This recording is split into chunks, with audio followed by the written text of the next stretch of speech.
Dios les bendiga, hermanos.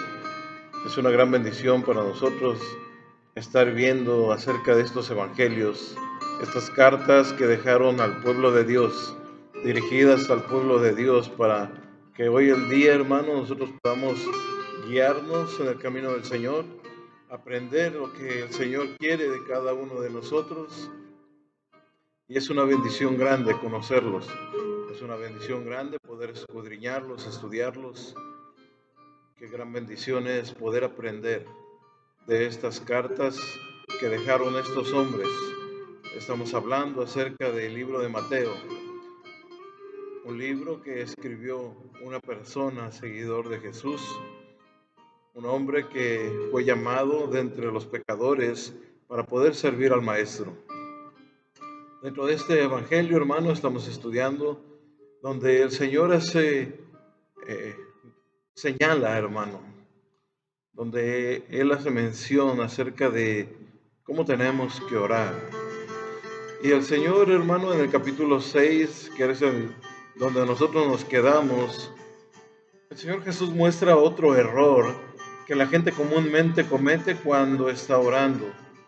Si usted y yo hemos estado cometiendo este tipo de errores, es importante, hermano, que tomemos nota acerca de esto, que pongamos la lupa y podamos leer estos versículos para poder saber cómo el Señor nos muestra que este error, hermano, no es agradable delante de Dios dentro de una oración.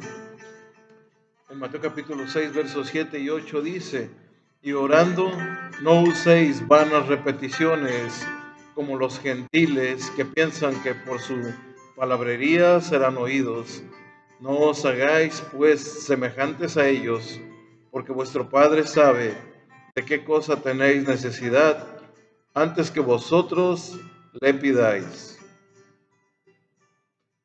Dice la palabra del Señor: no usen vanas repeticiones como los gentiles.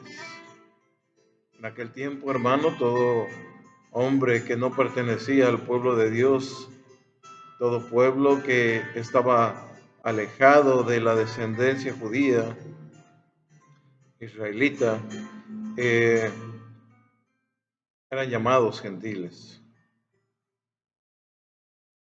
El Señor hace mención que no usen vanas repeticiones como los gentiles.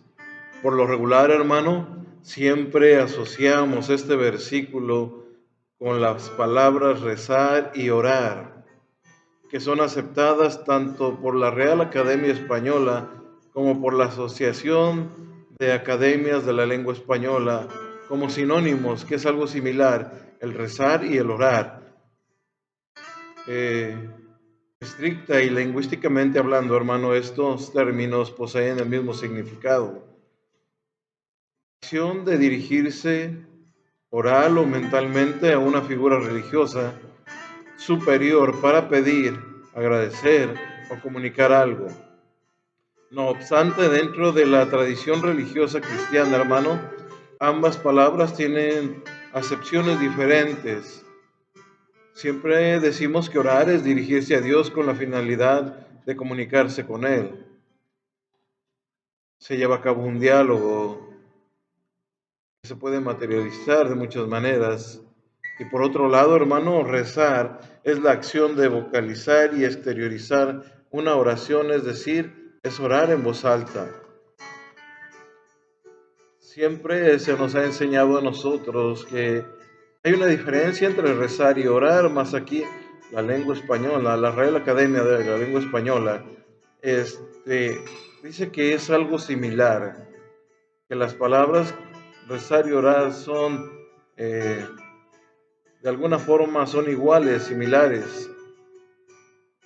Todas, hermanos, bueno, estas dos palabras, se refieren a lo mismo o a algo similar. Sin embargo, a nosotros siempre se nos ha enseñado que el orar es el platicar con Dios y el rezar es una repetición. El origen etimológico, hermano, de estas palabras, la palabra etimológica, hermano, quiere decir la razón por la que fue formada esa palabra. Esa es la etimología. La razón por la que esa palabra fue formada Así que la palabra orar, por un lado, viene del latín orare, que quiere decir hablar, pedir, rogar por algo. Y por otro lado, también rezar viene de la palabra del latín recitare. Esta palabra quiere decir literalmente recitar. Por eso siempre marcamos una diferencia, o se nos ha enseñado que hay una diferencia entre el orar y el rezar. El Señor, hermano, recalca que no tenemos que usar vanas repeticiones. Sin embargo, en la Iglesia Católica se repite cantidades de veces, hermano, sus rezos, sus recitaciones, para dedicárselas a Dios o a algún santo en específico. Sin embargo, hermano, nosotros sabemos que el orar es hablar con Dios. Y hemos aprendido, hermano, que el orar no solamente es un diálogo nada más, es un monólogo, no es un monólogo entre nosotros, sino es un diálogo entre nosotros y Dios, donde tenemos que hablar con Dios y también aprender a escuchar a Dios. Jesús dijo, hermano, en el Sermón del Monte, llorando, no uséis vanas repeticiones como los gentiles, que piensan que por su palabrería serán oídos. La palabra vana, hermano, significa vacío o inútil. Por lo tanto, hermano, Jesús está advirtiendo que la repetición inútil de frases en nuestras oraciones no ayudará, hermano, a que sean escuchadas por Dios. Esto es algo importante que nosotros tenemos que conocer, que el estar repitiendo constantemente lo mismo no nos llevará a que sean escuchadas por Dios. Jesús señala, hermano, que el uso de palabras o frases repetitivas, hermano, es una práctica pagana e idólatra, porque era lo que estaban haciendo la gente gentil en aquel momento. De no ser parte de la oración cristiana, lo que ellos hablaban, lo que ellos decían, era algo repetitivo. Ahora, el ser persistente en la oración, el estar persistiendo en la oración, hermano, no es lo mismo que usar vanas repeticiones. Usted y yo tenemos que persistir en la oración. Decía el apóstol Pablo que oremos sin cesar. Sin embargo, hermano, tenemos que darnos cuenta que nuestras oraciones no tienen que estar llenas de palabras que estemos repitiendo constantemente, sino de palabras que salgan de nuestro corazón, dirigidas hacia Dios para poder nosotros, hermano, conquistar el corazón de Dios, hablar al oído de Dios y que Dios hable también a nosotros y podamos escucharle a Él también. Es una gran diferencia. Por eso el Señor Jesús dijo que no seamos vanas repeticiones como los gentiles. En aquel tiempo los gentiles elevaban sus oraciones a sus deidades, a sus dioses, y también, hermano, tenían como práctica sus rezos. Ahora también veremos Mateo capítulo 6, verso 9 al 15. Dice la palabra de Dios: vosotros pues oraréis así: Padre nuestro que estás en los cielos, santificado sea tu nombre. Venga tu reino, hágase tu voluntad, como en el cielo, así también en la tierra. El pan nuestro de cada día, dánoslo hoy, y perdónanos nuestras deudas, como también nosotros perdonamos a nuestros deudores. Y no nos metas en tentación, mas líbranos del mal, porque tuyo es el reino y el poder y la gloria, por todos los siglos. Amén. Porque si perdonáis a los hombres sus ofensas, os perdonará también a vosotros vuestro Padre Celestial. Mas si no perdonáis a los hombres sus ofensas, tampoco vuestro Padre os perdonará vuestras ofensas. La oración, hermano, es parte de la vida cristiana. Eleva, hermano, nuestra confianza y nuestra fe a quien dirigimos nuestra oración. En el momento que decimos Padre nuestro, decimos, hermano, su posición junto a una declaración de santidad. Es algo importante, hermano, que nosotros hacemos cuando elevamos nuestra oración al Señor. La palabra Padre nuestro puede, hermano, describir en múltiples palabras, hermano, la posición de Dios en nuestras vidas. Tantos nombres que se le han puesto a Dios durante mucho tiempo, por cómo Dios se conduce, cómo Dios obra, cómo Dios se dirige. Tenemos un Dios proveedor, tenemos un Dios sanador, tenemos un Dios que es nuestro estandarte, tenemos un Dios que siempre está con nosotros. Y de múltiples maneras se le ha llamado a Dios. Y es por eso que nosotros tenemos la facultad, hermano, de nombrar a Dios, hermano, siempre como aparezca o como actúe en nuestras vidas. También el Señor Jesús, hermano, enseñó acerca del ayuno. En Mateo capítulo 6, verso 16 al 18. Dice, cuando ayunéis, no seáis austeros, como los hipócritas, porque ellos demudan sus rostros para mostrar a los hombres que ayunan. De cierto os digo que ya tienen su recompensa.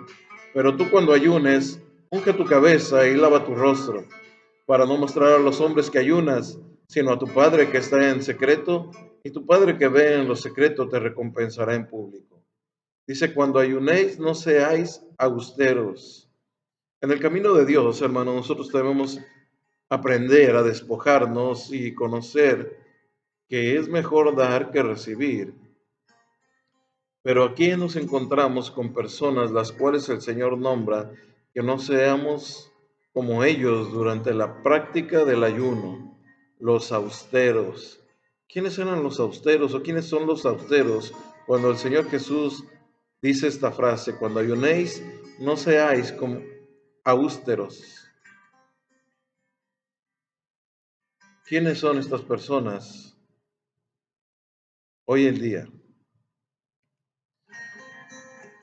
El Señor Jesús nombra a estas personas que no seamos como ellos en la práctica del ayuno, hermano, los austeros. Ser austero, hermano, consiste en renunciar a gastar dinero en determinadas cosas de las que podemos prescindir con el objetivo de disponer de ese dinero que no gastamos. Lo que este tipo de personas estaba haciendo, hermano. Y hoy el día también lo practican, hermano. Lo que este tipo de personas hacen, las personas austeras, lo que están haciendo, hermano, era ayunar para no gastar. Hoy podemos encontrarnos gente, hermano, que ayuna para ahorrarse el desayuno y personas que usan el ayuno a Dios también para querer bajar de peso. También nombra a aquellos que son hipócritas al decaer su semblante para que todos sepan que están ayunando. El Señor Jesús hace una advertencia, cómo tenemos que conducirnos en la práctica del ayuno también. Usted y yo tenemos que saber cómo la palabra del Señor nos dirige para que podamos hacer las cosas y sean agradables delante de Dios. Los austeros, hermano, ahorraban su dinero, no desayunaban, ahorraban, prácticamente estaban ahorrando una comida. Hoy la gente a veces así lo hace. Para ahorrarse una comida, quieren ofrecer un ayuno y agradar a Dios. Mas esto no va a ser posible, hermano, el agradar a Dios por hacer esto, cuando el Señor Jesús lo está prohibiendo. Dice que no seamos como los hipócritas, aquellos hermanos que cambian su rostro para que la gente vea, hermano, que está ayunando. Es importante que solamente nosotros dirigimos nuestro ayuno a Dios y que sea Dios y nosotros solamente. A la demás gente, hermano, no nos ayudaría en nada si saben que estamos ayunando o no lo hacemos. Porque el ayuno, hermano, nos ayuda a una relación con Dios, el alimento espiritual, el alimento a nuestro espíritu.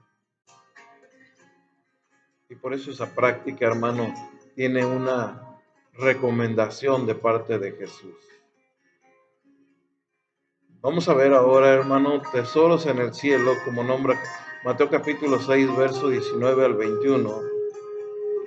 Dice, no hagáis tesoros en la tierra, donde la polilla y el orín corrompen, y donde ladrones minan y hurtan, sino haceos tesoros en el cielo, donde ni la polilla ni el orín corrompen, y donde ladrones no minan ni hurtan, porque donde esté vuestro tesoro, ahí estará también vuestro corazón.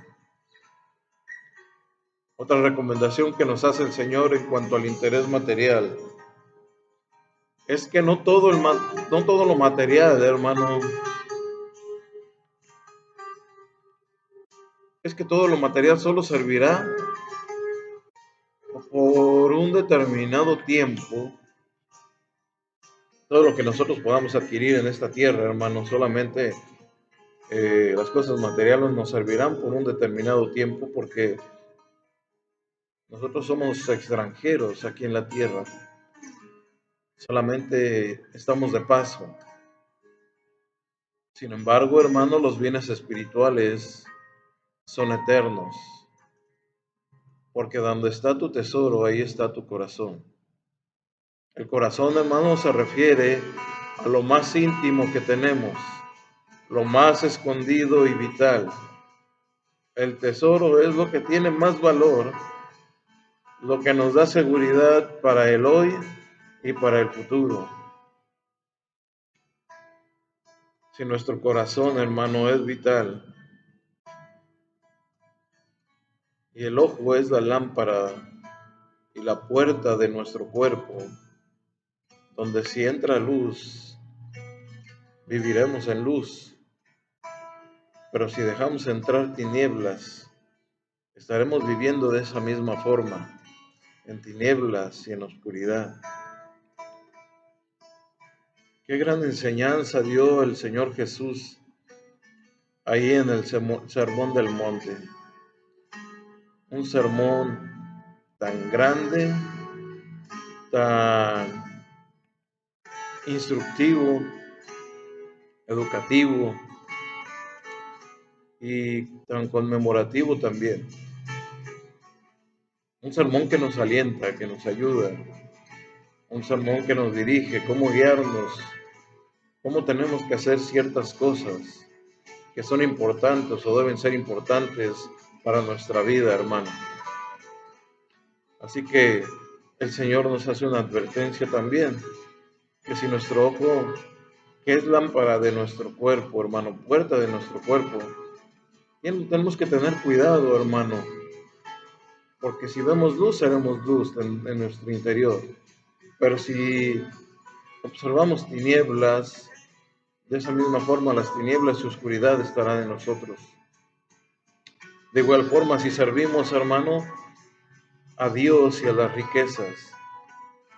Una traducción dice que si somos esclavos de Dios o de las riquezas. Así que un esclavo tenía que servir a su Señor. La palabra del Señor dice que no podemos servir a Dios y a las riquezas porque vamos a quedar mal con uno. Nadie puede servir a dos señores. Así que, hermanos, vamos a quedar mal. La traducción, hermano, actual dice que si somos esclavos de Dios o esclavos de las riquezas.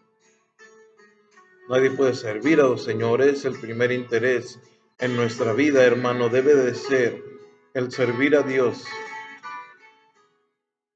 Ese debe de ser nuestro interés, servir a Dios. No es malo tener dinero, pero sí dedicarle el primer interés. En otras palabras, poner el dinero antes que a Dios. Poner el interés primeramente al dinero que a Dios. Dios siempre tiene que ser el número uno en nuestras vidas. Me vuelvo a repetir, no es malo el dinero, pero sí dedicarle el primer interés al dinero. Cuando el primer interés de nuestra vida tiene que ser dedicado hacia Dios.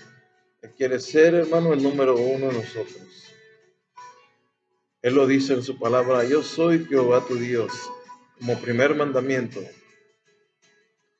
Yo soy Jehová tu Dios, el único y verdadero Dios.